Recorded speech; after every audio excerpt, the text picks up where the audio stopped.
Hello everyone, you're on the GeekBox YouTube channel. Today you will find out how to connect PlayStation 5 to 5 GHz Wi-Fi. Let's go. Open Settings, Network,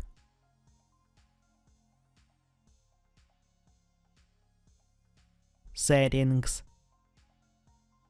Set up Internet connection. Choose your network.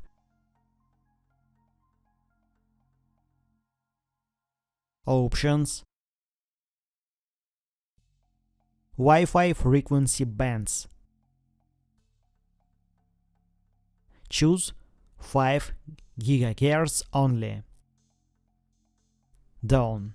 That's it. Now you know how to connect PlayStation 5 to 5 GHz Wi-Fi. Thanks for watching, don't forget to like and subscribe to the channel. Good luck and see you soon.